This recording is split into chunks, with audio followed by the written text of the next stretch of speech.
നമസ്കാരം, ഞാൻ വിവേക് ബാലകൃഷ്ണൻ. മലയാളത്തിന്റെ മഹാനടൻ, ദി കംപ്ലീറ്റ് ആക്ടർ, നമ്മുടെ സ്വന്തം ലാലേട്ടൻ. അദ്ദേഹത്തിന്റെ 2025 സിനിമകളെ കുറിച്ച് എന്തെങ്കിലും പറയണം, ഒരു വീഡിയോ ചെയ്യണം എന്ന് വിചാരിച്ചിരിക്കുമ്പോഴാണ് ഇന്ന് വളരെ ദുഃഖകരമായ ആ ഒരു വാർത്ത കേട്ടത്. ലാലേട്ടന്റെ അമ്മ ശാന്തകുമാരി അമ്മ ഈ ലോകത്തോട് വിട പറഞ്ഞു എന്നുള്ളത്. തീർച്ചയായിട്ടും ഓരോ മലയാളിക്കും അത് വിഷമം ഉണ്ടാക്കുന്ന കാര്യമാണ് എന്ന് പ്രത്യേകിച്ച് പറയേണ്ട കാര്യമില്ല. കാരണം ലാലേട്ടനെ പോലെയുള്ള ഒരു മഹാനടനെ സമ്മാനിച്ച ഒരു അമ്മയാണ്. ഒപ്പം തന്നെ ലാലേട്ടൻ അമ്മയോടുള്ള സ്നേഹം എത്രമാത്രമായിരുന്നു എന്നുള്ളത് ഓരോ മലയാളികൾക്കും അറിയാവുന്നതാണ്. അദ്ദേഹം ഈ അമ്മമാരുടെ പരിപാടികളൊക്കെ നടക്കുമ്പോൾ അദ്ദേഹം അതിൽ പങ്കെടുക്കുകയും അദ്ദേഹം ആ കാര്യങ്ങൾ പറയുമ്പോൾ എത്രമാത്രം വാചാലമാവുന്നു എന്നുള്ളതൊക്കെ നമ്മൾ കണ്ടതാണ്. ഒരിക്കൽ സ്നേഹതീരത്ത് ടി.എൻ. പ്രതാപന്റെ നേതൃത്വത്തിൽ നടത്തിയ ഒരു അമ്മമാരുടെ ഒരു സംഗമത്തിലൊക്കെ മുസ്ലിം ലീഗിന്റെ ഒരു നേതാവ് അമ്മയെ കുറിച്ച് പറയുമ്പോൾ അദ്ദേഹത്തിന്റെ കണ്ണ് നിറഞ്ഞൊഴുകുന്നതൊക്കെ നമ്മൾ കണ്ടതാണ്. മാത്രമല്ല, ലാലേട്ടൻ ഇപ്പോ ദാദാ സാഹിബ് ഫാൽക്കെ അവാർഡ് കിട്ടിയപ്പോൾ ആദ്യം ഓടിപ്പോയത് അമ്മയുടെ അടുത്തേക്കാണ്. അപ്പോൾ അദ്ദേഹത്തിന്റെ ബോഡി ലാംഗ്വേജും അത് പറയുമ്പോഴുണ്ടാവുന്ന ആ ഒരു അമ്മയോടുള്ള സ്നേഹമൊക്കെ അതിഭീകരമായിട്ട് നമുക്ക് തോന്നിയ ഒരു കാര്യം കൂടിയാണ്. ഒരിക്കൽ ലാലേട്ടനോട് ചോദിച്ച ഒരു തന്മാത്ര സിനിമ ഹിറ്റായി നിൽക്കുന്ന സമയത്ത് ഈ സിനിമ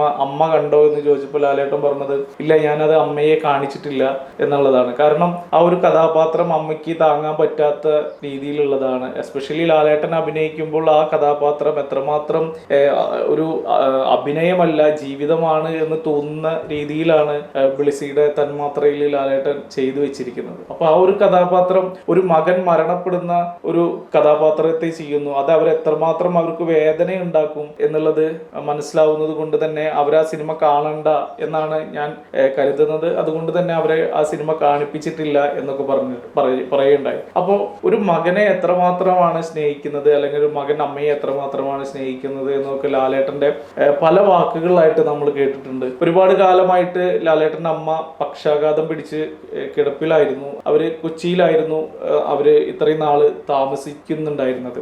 അപ്പോ നമുക്ക് ഒരുപാട് നല്ല കഥാപാത്രങ്ങൾ ചെയ്ത് മലയാളികളുടെ മനസ്സ് കീഴടക്കിക്കൊണ്ടിരിക്കുന്ന ഇപ്പോഴും ഈ 2025 ലാലേട്ടൻ തന്നെയാണ് ഫസ്റ്റായി നിൽക്കുന്നത് എന്നുള്ള കാര്യം ഓരോ മലയാളികളും ഓർക്കേണ്ട ഒന്നാണ്. കാരണം തുടരും, അതുപോലെ തന്നെ എമ്പുരാൻ എന്നീ 2 സിനിമകളും 200 കോടിക്ക് മുകളിൽ, അതുപോലെ തന്നെ 2 റിലീസ് സിനിമകളായ ചോട്ടാ മുംബൈയും രാവണപ്രഭുവും 4 കോടിക്ക് മുകളിൽ കളക്ഷൻ നേടുന്നു.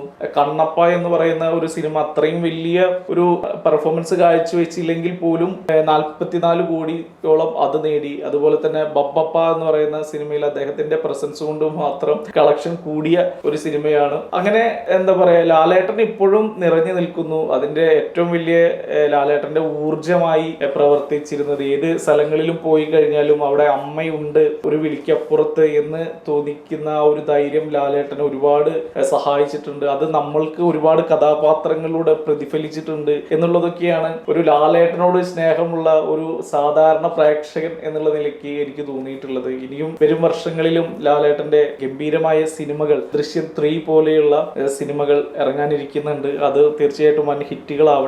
ഒപ്പം തന്നെ ലാലേട്ടന്റെ അമ്മയുടെ ഈ ഒരു വിടവാങ്ങൽ തീർത്തും ദുഃഖകരമായ ഒന്നാണ്. മാത്രമല്ല, ഈ ഹിന്ദു ആചാരപ്രകാരം അല്ലെങ്കിൽ ഹിന്ദു വിശ്വാസപ്രകാരം ആളുകൾ വിശ്വസിക്കുന്നത് ഈ ധനുമാസം മുതൽ മകരമാസം 10-ാം തീയതി വരെ സ്വർഗവാതിൽ തുടർന്നിടുന്ന ഒരു കാലഘട്ടമാണ്, അല്ലെങ്കിൽ ഒരു കാലമാണ്. അതില് ഇന്ന് സ്വർഗവാതിൽ ഏകാദശി എന്നറിയപ്പെടുന്ന ദിനമാണ്. അപ്പോൾ ഒരുപാട് നന്മ ചെയ്ത ആളുകൾക്ക് മാത്രമേ അങ്ങനെ ആ ഒരു ദിവസം ഇവിടുന്ന് വിട പറയാൻ കഴിയൂ എന്നുള്ളതും ഒരു വിശ്വാസമായി നിൽക്കുന്നു. അങ്ങനെ നോക്കുമ്പോൾ ലാലേട്ടന്റെ അമ്മ തീർച്ചയായിട്ടും പുണ്യവതിയാണ്. അവരുടെ ശാന്തകുമാരി അമ്മയുടെ ആത്മാവിന് നിത്യശാന്തി നേരുന്നു. ഒപ്പം തന്നെ ലാലേട്ടന്റെ വരും സിനിമകൾ ഗംഭീരമായിട്ട് സംഭവിക്കട്ടെ എന്ന് പ്രാർത്ഥിക്കുന്നു. ഒരിക്കലും ഈ ഒരു വീഡിയോ ലാലേട്ടനെ കുറിച്ചിട്ട് ഇങ്ങനെ പറയാനല്ല ഞാൻ ഉദ്ദേശിച്ചത്. ഒരുപാട് കാര്യങ്ങളൊക്കെ എഴുതി ഒരു വേറെ ലെവലിൽ പറയണം എന്ന് വിചാരിച്ചതാണ്. തീർച്ചയായിട്ടും അദ്ദേഹത്തിന്റെ അമ്മയുടെ ഈ വിയോഗം ഇങ്ങനെയാണ് എന്നെ കൊണ്ട് പറയിപ്പിക്കുന്നത് എന്ന് മാത്രം പറഞ്ഞുകൊണ്ട് നിർത്തുന്നു. നന്ദി, നമസ്കാരം.